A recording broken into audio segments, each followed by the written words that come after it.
Le gouvernement wallon adopte un troisième volet d'aide pour la santé et le social.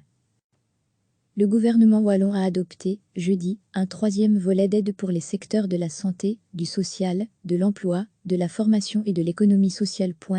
Toutes les mesures prises visent à protéger les emplois pour demain, dans le secteur de la santé et de l'aide à la personne, au niveau social, du non-marchand et dans les entreprises. Elle vise tout à amortir un éventuel choc, à soutenir les personnes, à reprendre une activité progressive, à relancer la formation et la mise à l'emploi dans le respect des mesures sanitaires, a souligné la ministre régionale de l'Emploi et de la Santé, Christy Moril. Parmi ces mesures, l'exécutif a notamment décidé de donner accès aux aides impulsion 12 mois plus aux artistes, ce qui signifie que les employeurs pourront recevoir jusqu'à 500 € de réduction sur le paiement de salaire de chaque artiste sous contrat, moyennant le respect de certaines conditions dans le chef du travailleur. Un soutien financier complémentaire dégressif sera également accordé jusqu'à fin août 2020 au secteur des titres-services, pour soutenir l'organisation du travail dans les entreprises du secteur, malgré des plannings d'activité encore incomplets, et assurer un salaire plein aux travailleurs. Parallèlement, les 102 entreprises d'insertion en économie sociale,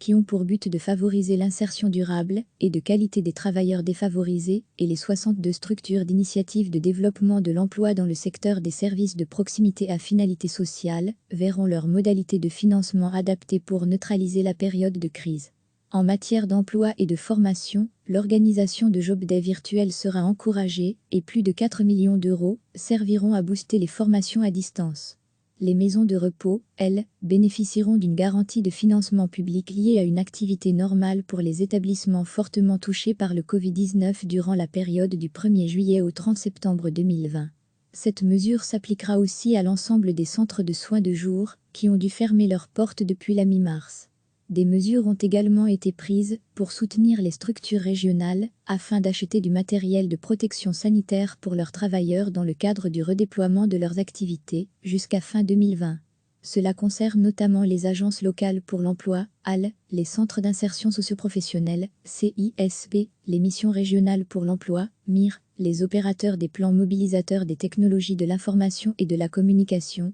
PMTIC, les centres de formation et d'insertion socioprofessionnelle adaptés, CFISPA, et les services agréés de l'action sociale, hors hébergement. Enfin, le soutien psychologique aux indépendants et la ligne d'écoute gratuite violences conjugales seront renforcés, les violences conjugales ayant triplé durant la crise. Le gouvernement wallon a adopté, jeudi, un troisième volet d'aide pour les secteurs de la santé, du social, de l'emploi, de la formation et de l'économie sociale.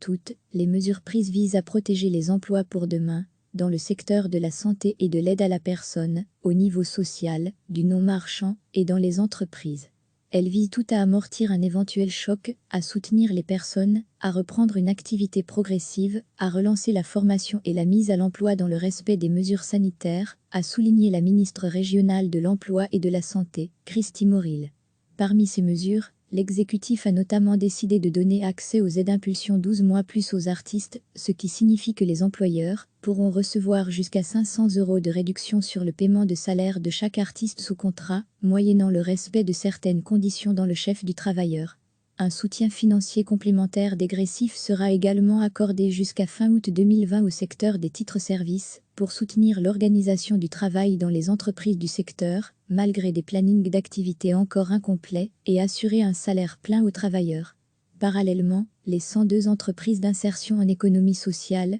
qui ont pour but de favoriser l'insertion durable et de qualité des travailleurs défavorisés, et les 62 structures d'initiative de développement de l'emploi dans le secteur des services de proximité à finalité sociale, verront leurs modalités de financement adaptées pour neutraliser la période de crise. En matière d'emploi et de formation, l'organisation de Job Day virtuels sera encouragée et plus de 4 millions d'euros serviront à booster les formations à distance. Les maisons de repos, elles, bénéficieront d'une garantie de financement public liée à une activité normale pour les établissements fortement touchés par le Covid-19 durant la période du 1er juillet au 30 septembre 2020. Cette mesure s'appliquera aussi à l'ensemble des centres de soins de jour, qui ont dû fermer leurs portes depuis la mi-mars. Des mesures ont également été prises pour soutenir les structures régionales afin d'acheter du matériel de protection sanitaire pour leurs travailleurs dans le cadre du redéploiement de leurs activités jusqu'à fin 2020. Cela concerne notamment les agences locales pour l'emploi, AL,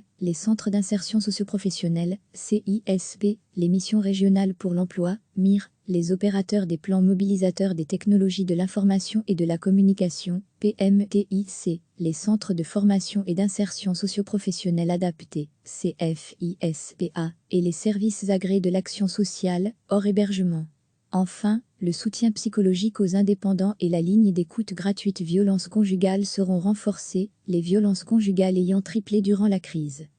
Cliquez sur s'abonner pour recevoir les dernières nouvelles.